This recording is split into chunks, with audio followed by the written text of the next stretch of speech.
So we'll get Marie back on here, and her story goes something like this: that she was in a relationship with a dude, couldn't get out of the relationship, and she ended up staying. They're living together. They've been broken up with for a year and a half. Mm-hmm. Is that what you told us, Marie? A year and a half? Yeah, over a year. Over a year. And yeah, a year and a half is crazy, Bert. Just a little over a year. How long did you guys date?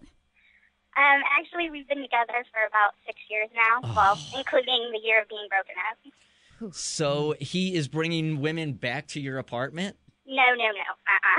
Okay. No, but he does go once a week somewhere else. And you guys are still physical, I'm guessing. Yes, and that's by my request. Did you say by your request? Yes. Oh, you're the greatest roommate ever. I know. That's what I keep telling them. Or doormat. One of the two.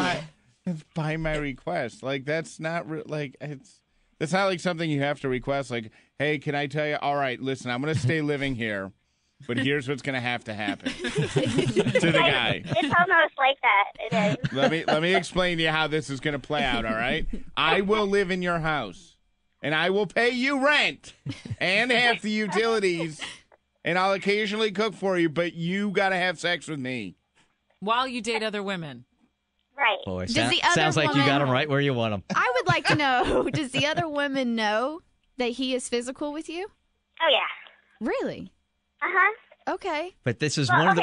Let's just say that the two of these people hooked up on Ashley Madison.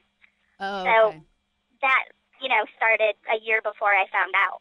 They did what? They hooked up on Ashley Madison, for those who don't know. That's for married people. Wait, so a year before... So he's currently seeing the girl that he was seeing that's the reason you guys broke up? Okay. Yes. However, he's the one that broke up with me because he wants to be single.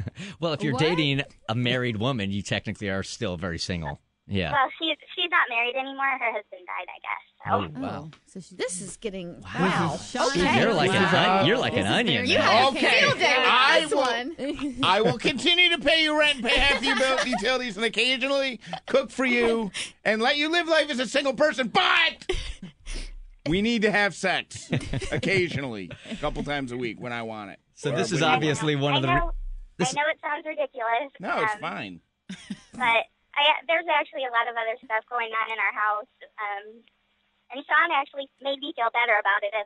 If I were to tell you, like, all the other outside stuff that was going on, financially and otherwise. What do you do? Occasionally bring in an 18-year-old for a threesome?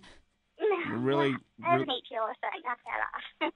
So how much of this stuff do you use as excuses to stay within the relationship? Well, see, that's what I thought I was doing, is using everything as an excuse. But let me just say that there's a pregnant person in my house that has no job, and there's another person in my house that has cancer right now. Good Lord. Yeah, and I was always thinking that people would think I'm insane for staying, but Sean helped me to see that I'm staying out of the goodness of my heart for those people. I do want to still see him. However, hold on a minute. Yeah, hold on a Sean minute. is our heartbreak hypnotist. Explain this. I need a flow chart. Yeah. When I first heard her say, "Oh, I'm staying there for financial reasons," my first instinct was, "Oh, well, she doesn't have a job or she can't get her own apartment." I think a lot of people thought that.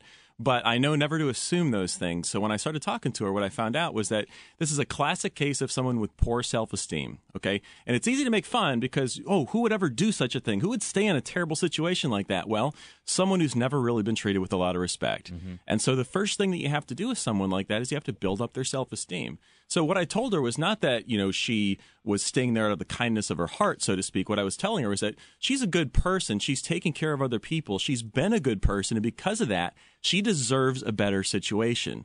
That's just the first step, is her realizing that she is a good person. Because a person who really has a lot of value in themselves, they don't put themselves in those situations. Mm-hmm. So how do you do that with hypnosis?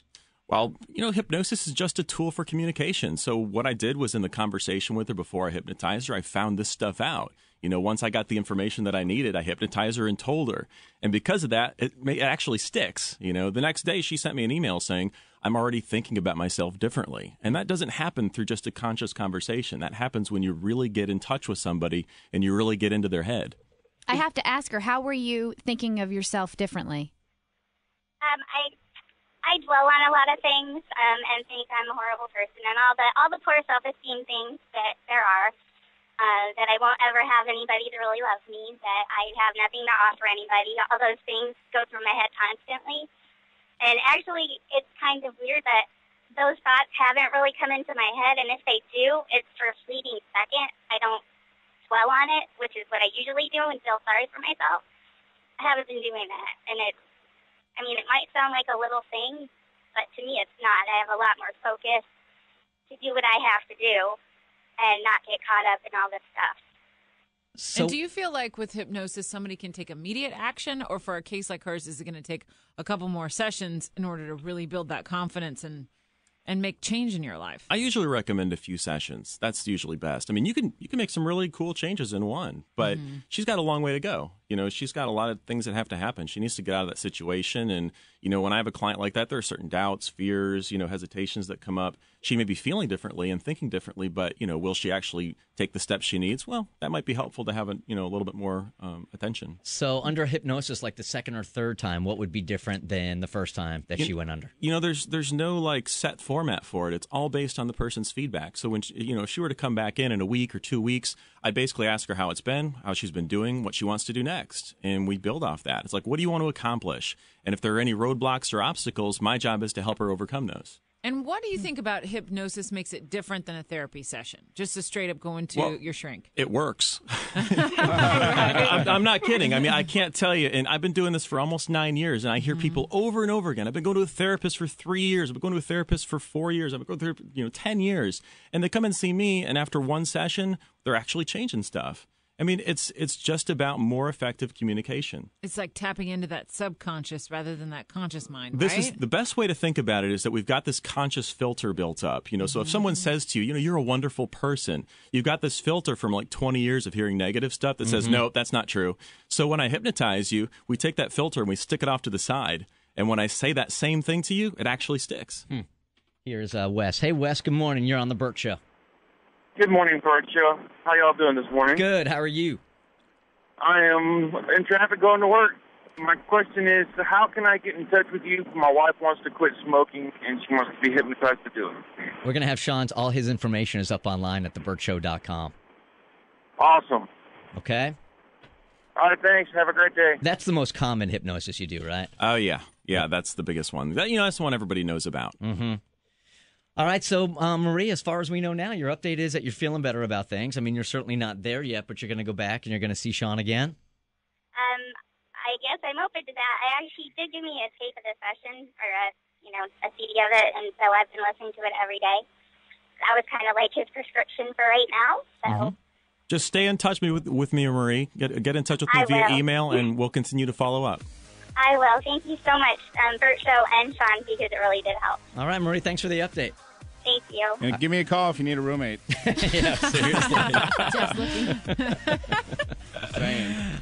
If you want Sean's help and you're in a relationship right now and you just don't think you can shake it, like you're dating Antichrist right now, Sean might be able to help you out with it. So all of his contact information for Sean Wheeler is up at thebertshow.com. Thank you, sir. Thank you for having me again, guys. Appreciate it.